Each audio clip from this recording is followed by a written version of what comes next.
అంటున్నాను. ఇప్పుడు దేవుడు ప్రత్యేకంగా సృష్టించిన 5 ఆడపిల్లలు ఉన్నారు మీకు. మీకిద్దరు, మీకు ముగ్గురు. అదే అన్నాను ఏంటి వాళ్ళ భవిష్యత్తు ఇది ఏం వాళ్ళని ఆలోచిస్తున్నారు? భూమి మీద తీసుకొచ్చిన మేము తీసుకొచ్చాం కాబట్టి మాదే బాధ్యత కాబట్టి వాళ్ళ చదువులు వాళ్ళ పెళ్ళిళ్ళు అన్నీ ఖచ్చితంగా మేమే చూసుకోవాలి. పిల్లల్ని కన్నం వరకే మన బాధ్యత. వాళ్ళ తలరాతలు మన కనలేం. వారు ఏమవుతారో పెద్ద అయితే ఏం చేయగలరో మనం ఏం చెప్పలేం. కానీ వాళ్ళని పెంచడం వరకు, వాళ్ళు చదివించడం వరకు, వాళ్ళు పెళ్ళిళ్ళు చేయడం వరకు బాధ్యత ఖచ్చితంగా ప్రతి తల్లిదండ్రులకు ఉంటుంది. ఆ బాధ్యత మేము తీసుకుంటాం అంతే. దానికి మించి ఇంకేం చేస్తాం పిల్లలకి? వాళ్ళు చదివిస్తాం. ఈ నిర్ణయం వల్ల వాళ్ళ ఎఫెక్ట్ కాకూడదు. మీకు ఇంకా ఒక బాధ్యత ఉన్నట్టుంది. ఇంకొక పాప పెళ్లి ఉంది, శ్రీనివాస్ గారు. ఆమె పెళ్లి ఫస్ట్ ఆమె మ్యారేజ్ చేస్తాం. ఆమె మ్యారేజ్ కోసమే డబ్బులు ఫస్ట్ సంపాదించిస్తాం. మా పిల్లలు ఇంకా చిన్న పిల్లలు ఇంకా ప్రెసెంట్ చదివిస్తాం. వాళ్ళ పిల్లలకి ఇంకా చాలా టైం ఉంది, వాళ్ళు మ్యారేజెస్ చేస్తాం అంతే. అంత there is no secrecy and there is no jealousies and egos and cunning thoughts. ఎలాగంటే చట్టపరంగా ఒక అంగీకారం వచ్చిన తర్వాత, మీకు లైన్ క్లియర్ అయిన తర్వాత ఇద్దరు చట్టపరంగా వస్తుందా రాదా అవన్నీ అనవసరం. చెప్తున్నాను కదా, మా ఇద్దరం మానసికంగా పెళ్లి అయిపోయింది, మా ఇద్దరం భార్యాభర్తలమే. దీన్ని ఎవ్వరు ట్రోల్ చేయాల్సిన అవసరం లేదు. లీగల్ గా జరగలేదు. మీకు పబ్లిక్ గా మీకు పెళ్లి కావాలంటే లీగల్ గా చేసి చూపిస్తాం అంటున్నాను. మేమైతే పెళ్లి చేసేసుకున్నాం. మాకు మా మనసాక్షులు మాకు కలిసిపోయి మేము మానసికంగా కలిసిపోయాం. మేము భార్యాభర్తలు మాత్రమే, మేము భార్యాభర్తలమే. మీ అందరికి మా భార్యాభర్తలుగా మీకు ఫోటో కావాలి, మీకు ఒక ఫ్రేమ్ కావాలి, ప్రతి ఇంట్లో మీరు చూసుకుంటారంటే ఖచ్చితంగా లీగల్ గా అయ్యాక మీకు చేసి చూపిస్తాం అని చెప్తున్నాను అంతే. అంటే వారసుల సంగతి ఏంటి? వారసుల సంగతి కూడా అంతేనండి. లీగల్ ప్రొసీడింగ్స్ అయ్యాక లీగల్ గా కంటాం అంతే. ఓకే, ఆ ప్లాన్ కూడా ఉంది. నవ్వుతున్నారు శ్రీనివాస్ గారు. అంటే ఇద్దరు మొత్తం శ్రీనివాస్ అంటే గ్రేట్ లెజెండరీ అండి. తన లెగసీ ఎలాగా కంటిన్యూ అవ్వాలంటే ఒక వారసుడు ఉండాల్సిందే. అతనితో ఆగిపోకూడదని ఇంకో శ్రీనివాస్ ఉండాలని నా feeling, strong feeling. Right, thank you Srinivas గారు, థ్యాంక్ యూ మాధురి గారు. Thank you. అంటే ఇప్పుడు ఇద్దరికి ఒకటే నేను కంక్లూజ్ ఇవ్వాలనుకుంటున్నాను. Duvvada Srinivas, Duvvada Madhuri. Right, all the best. అంటే సొసైటీ ఏ విధంగా మిమ్మల్ని తీసుకుంటుంది, ఏ విధంగా మీ లైఫ్ నడుస్తుంది అనేది. ఏమండి, సొసైటీ అయితే మమ్మల్ని తీసుకుందండి. ఈ పిల్ల సైనికులు ఉంటారు కదా కొంతమంది, జెండా కూలీలు, జెండాలు మోసే కూలీలు, పిల్ల సైనికులు, వాళ్ళేవో ట్రోల్ చేసి పెడుతున్నారు తప్పితే సొసైటీ పబ్లిక్ తీసుకుంది. ఎక్కడైనా ఒక చోట ఆగిపోద్దండి అంతే అంతే. వాళ్ళే ప్రజలు మాకు తీసుకున్న తర్వాత మాకు నమ్మకం ఏంటంటే, ప్రజలకి వాస్తవాలు చెబితే అది వాళ్ళు అది విన్న తర్వాత కావాలంటే అగ్రభాగాన్ని పెట్టగలరు, లేకపోతే నేల మీద తొక్కేయగలరు, రథోపాతాలను. ఆ శక్తి ప్రజలకు ఉంది. అందుకే మేమేం ఆలోచించామంటే, మన వాస్తవాలన్నీ ప్రజలకు చెప్దాం, వాళ్ళు వింటారు, వాళ్లే నిర్ణయం తీసుకొని వాళ్లే మనల్ని కాపాడుతారు. పవన్ కళ్యాణ్ వ్యక్తిగత జీవితం కోసం, అసలు ఆ పెళ్ళిళ్ళ కోసం మీరు మాట్లాడిన తీరు, అంటే దాన్ని నేను ప్రస్తావించట్లేదు, కానీ ఏ మనిషి లైఫ్లో అయినా ఎప్పుడు ఏం జరుగుతుందో తెలియదని. ఇప్పుడు మీ లైఫ్లో జరిగింది ఇది అనుకున్న ఒక ఘటన. ఏమనిపిస్తుంది దాంతో అప్పటితో పోల్చుకుంటే? మీకు ఆ రోజున చేసిన విమర్శలు, ఈ రోజు నిజ జీవితం. ఈ ఘటనకి కొన్ని నెలలు, సంవత్సరం ముందు నేను ఆ విమర్శ చేశాను. నిజమే, చేసిన దానిలో నేనేమని విమర్శ చేశానంటే, మా వైజాగ్ అమ్మాయి నందిని అనే ఒక అమ్మాయిని ఆయన పెళ్లి చేసుకున్నారు, చక్రధర్ గారు అమ్మాయి. ఆమెకు విడాకులు ఇచ్చిన తర్వాత రేణుదేశాయికి చేసుకున్నారు. ఓకే, అది కరెక్టే, అది నేను తప్పు పట్టట్లా. రేణుదేశాయి గారికి చేసుకున్న తర్వాత మూడో వ్యక్తికి గర్భం దాల్చారు మూడో వ్యక్తి అని నేను అనలా, రేణుదేశాయి గారు అన్నారు.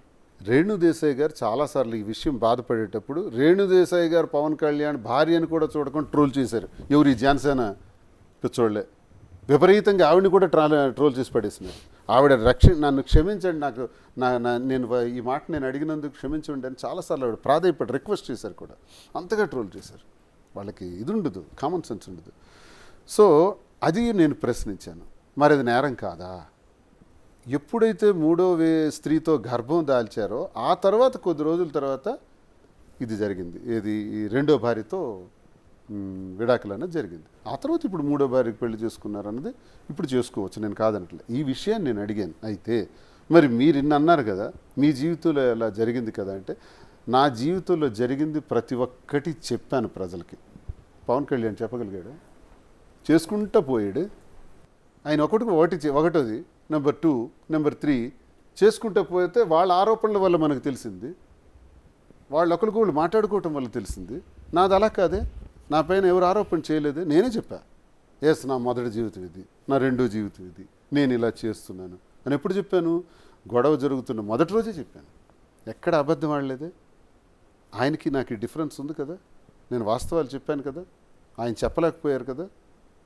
కాబట్టి ఆ విమర్శ తప్ప ఒప్ప అనడం కన్నా పవన్ కళ్యాణ్ చేసుకోవటంలో కూడా 3 పెళ్ళిళ్ళు చేసుకోవడం తప్ప ఒప్ప అంటే ఆయన అవసరం, ఆయనకున్న పరిస్థితులు, ఆయనకున్న ఎటువంటి ప్రభావాలు పరిస్థితులు అటువంటి పరిస్థితికి దారితీసాయో ఆయనకు తెలుస్తుంది, నాకు తెలియదు కదా. ఇప్పుడు నేను చెప్తున్నా, నా పరిస్థితులు బట్టి నేను ఈ నిర్ణయం తీసుకోవాల్సింది వచ్చింది, ఆయన పరిస్థితులు బట్టి ఆయన నిర్ణయం తీసుకున్నారు. కానీ ఈ విషయంలో వ్యక్తిగతానికి సంబంధించిన విషయం, అది పవన్ కళ్యాణ్ గారిది కానీ మాది కానీ. సో ఆ పరిస్థితులు ప్రభావాలే ఇటువంటి స్థితులకు దారితీస్తుంటాయి అన్నది అఫ్కోర్స్ నాకు కూడా అర్థమైంది. దీన్ని ఎక్కువగా మాట్లాడకపోవడం కూడా మంచిదే వ్యక్తిగత విషయాలు. మాధురి గారు, చాలా వరకు మానవ సంబంధాలన్నీ ఆర్థిక సంబంధాలు అనేది ఒక ప్రధానమైన సూత్రం. అంటే భార్య, భర్త, పిల్లలు, తండ్రి, తల్లి అన్నీ కూడా ఎక్కడో చోట ఒక పిన్ పాయింట్ దగ్గర ఆర్థిక సంబంధాల దగ్గర ఆగిపోతాయి. ఇప్పుడు నిజంగా మీ ఇద్దరి మధ్య ఉండే సంబంధం కూడా ఆ రోజు వాణి గారు పెట్టిన గొడవ ఇవన్నీ కూడా ఒక ఆర్థిక సంబంధం దగ్గర ముడిపడి ఆగిపోయింది. అంటే ఏంటి అసలు నిజంగా ఆర్థిక లావాదేవీ అంటే ఎక్కడ ముడిపడి ఉండిపోయింది? అంటే మీ పేరుతో ఆ రోజున రాశారని, లేకపోతే మీరు కొంత అప్పు ఇచ్చారని? ఆ హౌస్ అనేది మా ఇద్దరం కలిసి ఉండడానికి మేము కలిసి నిర్మించుకున్న హౌస్ అది. మీ ఇద్దరు కలిపి? మా ఇద్దరం కలిపి నిర్మించుకున్నాం. సో నా దగ్గర ఉన్న డబ్బులు నేను పెట్టాను, అతని దగ్గర ఉన్న డబ్బులు అతను పెట్టారు, ఇద్దరం కలిసి నిర్మించుకున్న హౌస్ అది. సో అది కూడా వచ్చి ఆక్యుపై చేసి తీసుకెళ్ళిపోతాము, అది కూడా వచ్చి తీసుకొని మమ్మల్ని రోడ్డు మీద పెట్టేస్తామంటే ఎవరు చూస్తూ ఊరుకోరు కదా.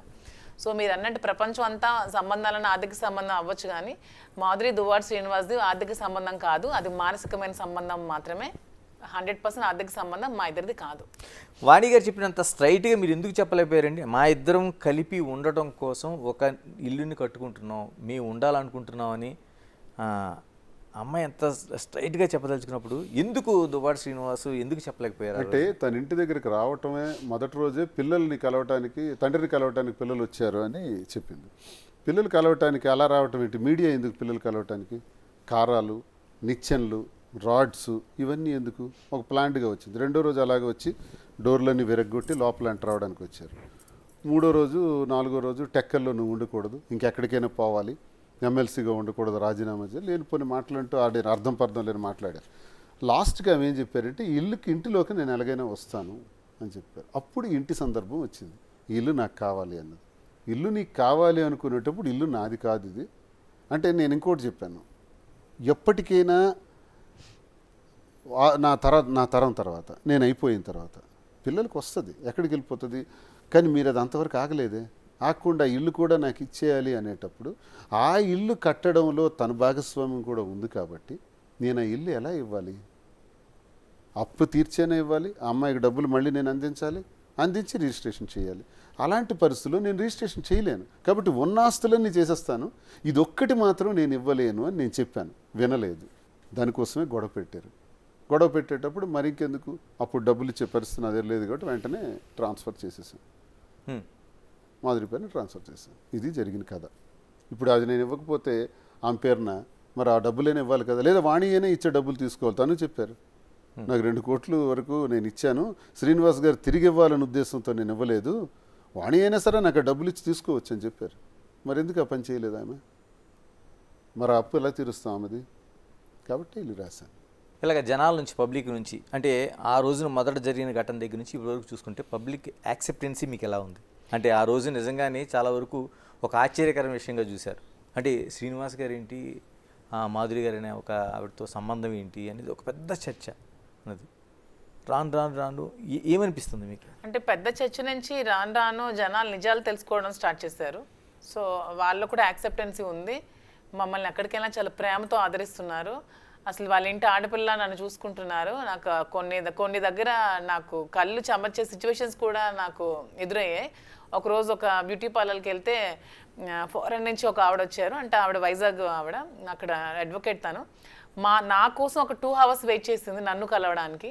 వెయిట్ చేసి వాళ్ళ ఇంటికి తీసుకెళ్ళి నన్ను ఒక ఆడపిల్లలా ట్రీట్ చేసి పంపించి చీర బొట్టు అన్నీ పెట్టి పంపించడం జరిగింది. ప్రతి ఒక్కరు కూడా వాళ్ళ ఇంటి ఆడపిల్లలా నన్ను ఆదరిస్తున్నారు. అవన్నీ చూస్తే నాకు చాలా హ్యాపీగా అనిపిస్తుంది. వాటితో పోల్చుకుంటే ఈ ట్రోల్స్ అనేవి నాకు 0 అనిపిస్తుంది. వాళ్ళ ప్రేమ ముందు ఇలాంటివన్నీ నా బ్యాక్ సైడ్ ట్రోల్ చేసే వాళ్ళకి అవన్నీ ఒక 0 అనిపిస్తుంది నాకు. వీళ్ళ ప్రేమను చూస్తుంటే పబ్లిక్ యాక్సెప్టెన్స్ చాలా బాగుందండి. మా ఇద్దరిని చూస్తే వాళ్ళ కళలో ఒక యాంగ్జైటీ, ఎక్సైట్మెంట్, హ్యాపీనెస్ కనిపిస్తున్నాయి. ఎక్కడికి వెళ్ళా మమ్మల్ని కలవడానికి ఎక్కడెక్కడి నుంచి మా ఇంటికి వస్తున్నారు. ఓ మొన్న ఇక్కడ వైజాగ్ అరకు దగ్గర నుంచి వాళ్ళు ట్రైబల్స్, అసలు వాళ్ళకి ఏం తెలిసిందో కూడా తెలియదు. మమ్మల్ని కలవడానికి పాపం రూమ్ ఛార్జెస్ కూడా లేక బస్సులో అలా తిరిగి నైట్ అంతా బస్సులోనే ఇచ్చాపురం వరకు ట్రావెల్ చేసి మళ్ళీ బ్యాక్ వచ్చి మార్నింగ్ మా ఇంటి దగ్గర దిగి మమ్మల్ని కలిసి వెళ్ళడం జరిగింది. అవన్నీ చూస్తే మాకు చాలా హ్యాపీగా ఎంతగా ఉండంటే మేము హైవేలో వెళ్తుంటే కార్ నెంబర్ చూసి వెనక నుంచి కార్ నెంబర్ చూసి ఓవర్టేక్ చేసి వచ్చి పరిగెడుతున్నారు మమ్మల్ని కలవడం. కార్ ఆపమంటున్నారు, ఫోటో తీసుకుంటా అంటున్నారు. కార్ నెంబర్ వాళ్ళకి ఎలా తెలుసు అంటే ఎంతగా ఇది వెళ్ళిందో చూడండి గ్రౌండ్ లెవెల్కి. నేను మీ ఇద్దరిని ఒకటే అడగదలుచుకున్నాను, ఎందుకంటే అంత సొసైటీలో అంత యాక్సెప్టెన్స్ ఎందుకు వచ్చింది అసలు? ఎందుకంటే మా వైపు నిజం ఉంది, నిజాయితీ ఉంది.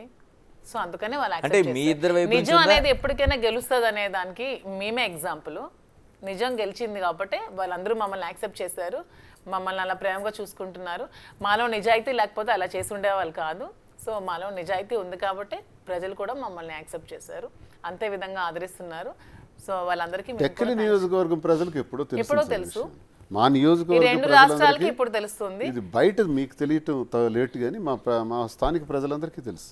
ఓకే, వాళ్ళు ఇది పట్టించుకోరు, ఇది మాకు ఎప్పుడో తెలిసిన గొడవే కదా అంటారు.